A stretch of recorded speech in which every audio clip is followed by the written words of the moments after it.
finally, after waiting for a while now, Naruto Ultimate Ninja Storm Plus Edition is available on Apple Arcade. And I was really curious to see if they actually implemented all the Storm 1 battle mechanic features for the newest characters Zabuza and Haku. And to my surprise, they actually did a decent job. I'm not gonna say it's amazing, but nonetheless it's better than nothing. And like I've mentioned in my previous video, they needed to implement this mechanic, and this mechanic to make these characters feel like in the Storm 1, because Storm 1 has one of the most unique gameplay features that none other Storm game has. And let's start with the character introductions. Yes, Zabuza and Haku indeed have character introductions in Storm Plus version. But there is a catch, and catch is that if you choose Zabuza and Haku in one team, they will only have one unique intro and outro, unlike older characters, which usually they have two. And if you choose Zabuza and Haku with different teammate, for example with Naruto, they will have two basic character intros and one basic character outro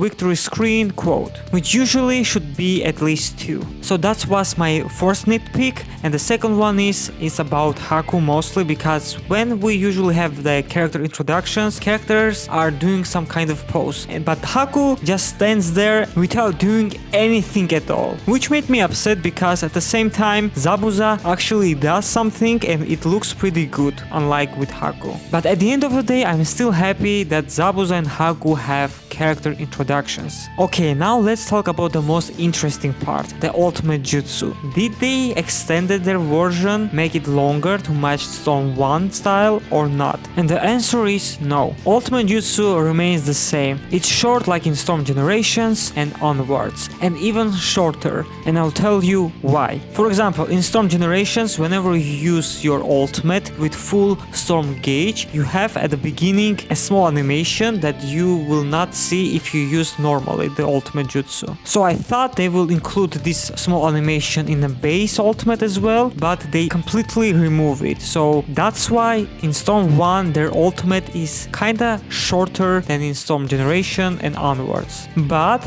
there is one small change which is kinda pleasant surprise. If you don't know, in Storm 1 each character, whenever you use their ultimates, have their own theme music. So they actually gave Zabuza and Haku a short soundtrack for their ultimates. This is how they sound like.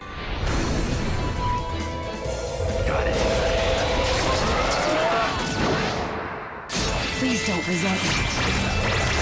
This is the fate of a ninja. Yeah, it's pretty short, but it's still a nice touch that I completely even missed in my previous video. I forgot about it. But there is one thing that bothers me a lot. Haku's line, like subtitles, doesn't match what he says. He says, this is the fate of ninja, which is from Storm Generation, Storm 3, Revolution, Storm 4. But in the subtitles, like the quote, it says, this is your fate, which is from Storm Connections, and which I hate passionately because it's such a stupid translation. It doesn't match the character, it doesn't have a lore into it. So I'm kind of like upset, even though it's just a small text. Okay, the next one is Ultimate Impact, aka Beach Slap. Well, technically they do have this animation when you do Ultimate Impact on them, but the worst part is that they don't have a silly faces. And that was the main point of this Ultimate Impact, to give characters silly faces. And Bandai messed up so bad. Here's some quick comparison. Kakashi and Zabuza. These two characters are covered their mouth, so you cannot see their full faces, but yet Kakashi's expression is more visibly noticeable compared to Zabuza. It has more movement in the mouth area and eyes as well. But Zabuza doesn't showing any expression changes at all. The mouth movement doesn't change, the eyes are closed for milliseconds, it's just a bland expression. And the same can be said about Haku. He has the same issue like Zabuza, even though his face is not fully covered, he doesn't show any changes. Meanwhile, Kimimaro, Naruto and other characters are showing some kind of expression. The next one is an extra hit when the opponent is on the ground. This small hit is present in Naruto Ultimate Ninja Storm Plus, and it works just normal, it does what it should do, so I don't have any complaints here. And the last thing is the lose animation. Yes, Zabuza and Haku do have lose animation, but in my opinion they are kinda underwhelming. Maybe for Haku it's okay, but for Zabuza he just shake his hand, which is kinda weird, but at the same time like they they could have done something different. I don't know, like it doesn't seem that nice compared to the base characters.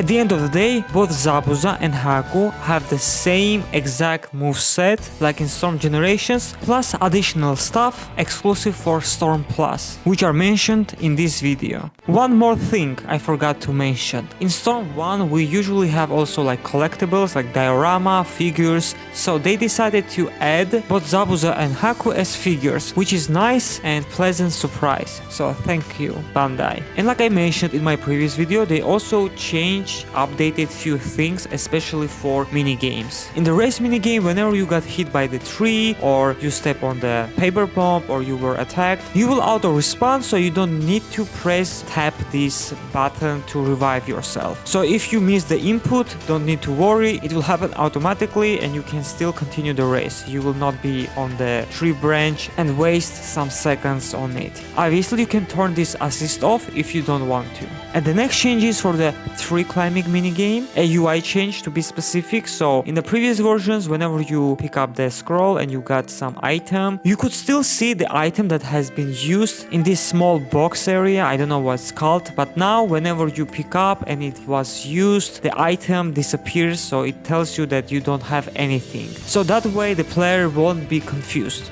And the third change was for tree climbing minigame and racing game. They have added a control guide how to play these minigames. And usually I'm not a huge fan of it, so I turn it off, so that's why you can't see, hear anything. But if you want to, you can turn it on, or if you don't want to, like I did, you can turn it off. So it's a choice of preference. The fifth change was for hide and seek minigame. So whenever you was a little bit far away from Konohamaru's box, he will shake slightly to tell you where he is. Unfortunately, I don't have a footage for this shaking box effect because my friend was capturing the gameplay and he never played Storm games before, like he doesn't even watch the anime, so I forcefully told him to capture all these things that I'm curious to see, and he was kindly enough and provided all these footage that you see so far. And I didn't want to bother him, so I didn't ask him to redo this section. So yeah, that's why I don't have this moment basically, but we see screenshots from the official website here. The next feature allows you to instantly teleport you to person who has mission for you. It's a convenient and fast way to complete all your side missions. Personally, I wouldn't use it because I really like the free roam in Storm 1, but having two options always is nice. And the last new addition is the rematch button. And let me tell you, it's one of the most underrated features in this game, because when my friend was capturing all the gameplays, all the things I wanted to showcase in this video, he constantly all the time like messed up at the beginning and he had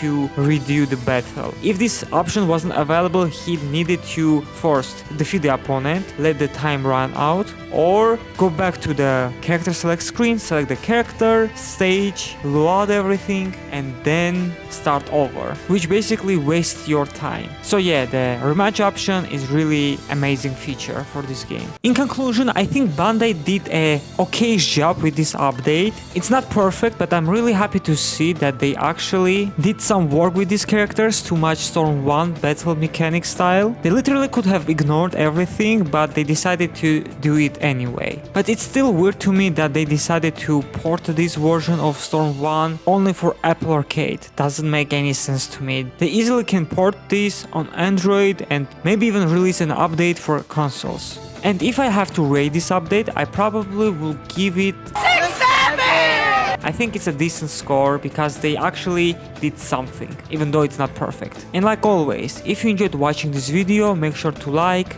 share with your friends, subscribe. Thank you for watching, and I will see you guys next time. Bye!